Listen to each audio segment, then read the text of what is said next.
আজকে উপোস করিনি, আমি কালকে উপোস করবো, যেহেতু আজকে 8টার পর লাগছে। আমার বাড়িতে মায়েরা উপোস করেছে, এবার আমি উপোস করে কাজ করাটা একটু চাপ হয়ে যায় বলে কালকে সকালবেলা জল ঢালবো। রেডিওতে কতক্ষণ লাগলো আজকে এই লুকে? বেশ সময় লাগে, বেশ সময়, মানে ঘন্টা দুয়েক তো মিনিমাম লাগে। আজকে আন্তর্জাতিক নারী দিবস, আজকে শিবরাত্রি, আজকে আমাদের শীতলার প্রেস মিট। তা আমাদেরকে একটু আশীর্বাদ করে দেখাও। চরিত্র হচ্ছে আমার মঙ্গলময়ী মা শীতলা ধারাবাহিকে আমার চরিত্র হচ্ছে জরাসুর। সে একজন অসুর, অবশ্যই আমার গেট আপ দেখে বুঝেছেন, অসুর। এবার সে হচ্ছে শিবের একনিষ্ঠ ভক্ত। শিবকে তুষ্ট করতে সে যাবতীয় সব কিছু করতে পারে এবং শিব তুষ্ট হয়ে তাকে বরদান করে এবং বরপ্রাপ্ত হয়ে সে তার শক্তিটাকে কাজে লাগায় অন্য উদ্দেশ্যে, যেটা আদৌ ঈশ্বর সেটা চায় না। সেই ধরাধামে সেই পৃথিবীতে জরা ব্যাধি ছড়ানোর চেষ্টা করে এবং সমস্ত প্রাণীকুলকে নিজের কন্ট্রোলে আনার চেষ্টা করে, মেরে ফেলতে চায়। এই অবস্থায় মহামায়া মা শীতলাকে তৈরি করে। দেবাদিদেব মহাদেব, ভগবান বিষ্ণু, ব্রহ্মা এদের সাহচর্যে তারপরে কি হতে চলেছে পুরো ঘটনা এই মঙ্গলময়ী মা শীতলায় আছে। এবং অবশ্যই আমরা যারা দর্শক মঙ্গলময়ী মা শীতলাকে আমরা খুব মানি, পুজো করি এবং আস্থা রাখি। প্রত্যেক পরিবারে আমাদের মা শীতলার ছোটোবেলা থেকে আমরা মা শীতলার গল্প শুনে এসেছি এবং ওনার আশীর্বাদে আমাদের জীবনে অনেক কিছু প্রসপারিটি হয়, অনেক উন্নতি হয়। তো সেই সব কিছু এই সিরিয়ালের মাধ্যমে আপনাদের কাছে আবার আসবে, আপনারা সবাই দেখবেন। আজকে যেরকম শিবরাত্রি, তার সাথে সাথে উইমেন্স ডে, অনেকটাই স্পেশাল দিনটা। তোমার কাছে আজকে দিনটা কতটা? সবার মতো আমার কাছে প্রত্যেক দিনের মতো আজকের দিনটা খুবই স্পেশাল। অবশ্যই হ্যাঁ, এই প্রথমত আমরা এসেছি মঙ্গলময়ী মা শীতলার ইয়েতে, তারপর আবার মা শীতলার পুজো হবে আজকে। এবং আমি যে স্পিরিচুয়াল লাইফে আছি সেখানে নিজের স্ত্রী এবং বাকি যে নারী, আমাদের কৃষ্ণ কনসিয়াসনেসে যা বলা হয় যে নারী হচ্ছে খুব পূজনীয়, পূজ্য একটা ব্যাপার, খুব পূজনীয় এবং আমরা খুব মানি এবং শ্রদ্ধা করি। আর নিজের স্ত্রী ছাড়া সমস্ত নারী জাতি এবং মহিলা সবাই মায়ের সমান এবং আমি খুব সম্মান করি। আর সুতরাং সবাইকে বলবো যে আজকের দিনে যদি মনে হয় তোমরা উদযাপন করবে উমেন্স ডে বলে, তাহলে আমি বলবো শুধুমাত্র আজকের দিন নয়, সারা বছর প্রত্যেকটা দিন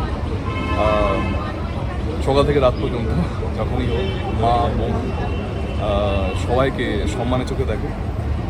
আর হ্যাঁ, আজকে মহাশিবরাত্রি, যারা যারা ব্রত রেখেছে তাদের জন্য বলি, যারা রাখেওনি তাদের জন্য বলি যে ঈশ্বরের প্রতি সদা চিন্তন হও। সারাক্ষণ যা কিছু করছো সব অফার করো, নিবেদন করো ঈশ্বরকে, যা কিছু করছো। এবং সেটা আপনারা সবাই জেনে নিন যে কী কী নিবেদন করতে হয়, কী কী করলে কী কী করা উচিত। আমার সব কিছুই মানুষ মানে সব কিছু করতে পারি বলে সব করবো, এবং সেটা নয়। সুতরাং ভালো জিনিস যেগুলো ঈশ্বর বলেছেন করা, নিবেদন করো, ঈশ্বরের উদ্দেশ্যে নিবেদন করো, প্রত্যেকটা কাজ ঈশ্বরের জন্য করো, তাহলে জীবনে আর কোনো দুঃখ থাকবে না। এইটুকুই বলছি। ভীষণ এক্সাইটেড। নতুন একটা প্রজেক্ট যখন লঞ্চ হয়, আমরা যারা কাজ করি তারা সবাই এক্সাইটেড থাকি। আর যেহেতু মঙ্গলময়ী মা শীতলা একটা মহিলা কেন্দ্রিক, নারী কেন্দ্রিক একটা সিরিয়াল, আর আজকে নারী দিবসের দিনকে সেটা লঞ্চ হচ্ছে, এটাতে আরও ভীষণ ভালো লাগছে। সঙ্গে শিবরাত্রি, খুব শুভ দিন। তো আশা করছি সবটাই শুভই হবে। তোমাকে কিভাবে দেখতে পাচ্ছি? আমাকে তোমরা দেখতে পাবে, মানে দর্শক দেখতে পাবে মহামায়ার চরিত্রে। গল্পে এখানে দেখানো হয়েছে যে মহামায়া মা দুর্গার সৃষ্টিতেই মা শীতলার সৃষ্টি। তো মহামায়ার রূপই আর একটা শীতলা। তো সেইখানে মা শীতলা কীভাবে নিজের জীবনে দেবী হয়ে উঠবে, সেই দেবী হওয়ার জার্নিটাই কিন্তু এই গল্পে বলা হবে। তো আই থিঙ্ক যে এরকম মা শীতলাকে নিয়ে আগে কখনো সিরিয়াল হয়নি, এটা ফার্স্ট টাইম। দর্শক অনেক কিছু নতুন অভিজ্ঞতা, নতুন গল্প, অনেক কিছু জানতে পারবে। আমি এখানে একজন দাইমার ভূমিকা অভিনয় করছি, যে মা শীতলাকে ওই মানে পৃথিবীতে আসার থেকে মা শীতলা তার হাতে, এবং মা শীতলার মা যে পদ্মাবতী, তিনিও ছোটোবেলা থেকে আমারই হাতে মানুষ। ফ্যামিলিটার সঙ্গে প্রথম থেকেই আমি জড়িত আর কি। তো এই মাইথোলজিক্যাল ক্যারেক্টার্স করতে কতটা খাটতে হয় অথবা কতটা পড়তে হয় তোমার? অনেক বেশি।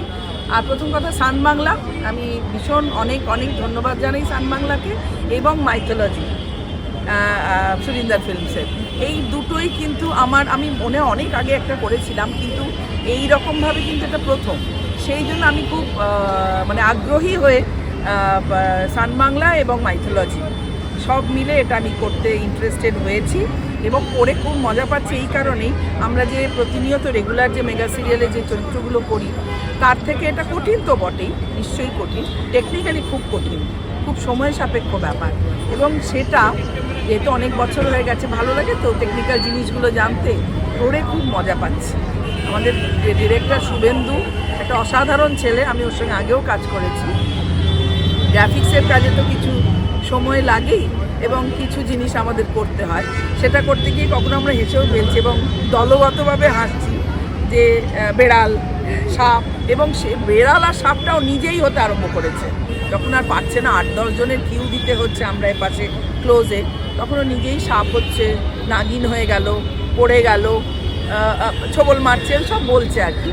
সেটা কিন্তু আমাদের কাছে একটু সত্যি নতুনত্ব, খুব আনন্দ হচ্ছে, মজা করে কাজটা করছি। শেষ করবো দর্শকদের জন্য কি বলবো? দেখো, মা শীতলা সম্পর্কে না, এই পৌরাণিক গল্পটা সবার কাছে কিন্তু খুব একটা পরিষ্কার নয়, বাড়ির একটু সিনিয়র মহিলা ছাড়া।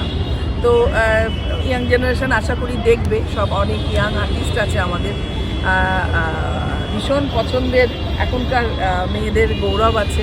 জরাসুর অসম্ভব ভালো আর্টিস্ট, অসম্ভব ভালো। মহামায়া আছে, সুদীপ্তা। আশা করি আমাদের ছেলেমেয়েরা দেখবে, আমাদের টেকনিশিয়ানের ফ্যামিলি যেরকম দেখে এবং আমাদের সাপোর্ট করে, ফ্লোরে এসে বলে, আর আমাদের বাড়িতেও আছেই, বন্ধুবান্ধব আছে। মানে তোমার গল্পটা নিয়ে বলো আমাদের। আমার যেমন গল্প আছে, আমি সুন্দর করে হাঁটলাম, আমাকে সবাই দেখছে, আমি সবার দিকে তাকাচ্ছি, আশীর্বাদ করছি, হাঁটছি সুন্দর করে, এগুলো হলো এগুলো আমি করি। তো মানে যখন এই টিভির ওপার থেকে দর্শকরা তোমাকে দেখবে, তখন কিরকম, মানে কি কি দেখতে পাবে তোমার সাথে, কি কি হচ্ছে? কিছু তো শুটিং হয়েছে তোমার সাথে, হ্যাঁ, আমার সাথে কি কি করেছো একটু বলো। ওই ছবি তুলেছে, আমার এখনো কোনো কথা বলায়নি, আমার শুধু ছবি তুলিয়েছে এমনভাবে কলসি ধরে। বন্ধুরা কি বলছে? বন্ধুরা তো বলছে হিরোইন হয়ে গেছে তুমি, আমাকে একটু আশীর্বাদ করো, একটু আমি জল ছিটিয়ে দাও যাতে আমার একদম ভালো হয়, এসব করছে। আর সবাই খালি আমার সাথে বসতে চাইছে, এমন করছে। হেভি পপুলার হয়ে গেছে। হ্যাঁ, আজকে শিবরাত্রি আমার তো খুব সুন্দর লাগছে। বলছে, আর একজন বলছে কি আমার তো অটোগ্রাফ দিয়ে সব করছে। চলার পথে শীতলার কত ঘাত প্রতিঘাত আসছে তার চলার পথে, সেগুলো আমাদের জানতে হবে, এবং সেই জিনিসগুলো জানতে পারবো আমরা সুন্দর একটি গল্পের মাধ্যমে। তো সেটা আপনারা দেখবেন, দেখলে আপনাদেরও খুব ভালো লাগবে।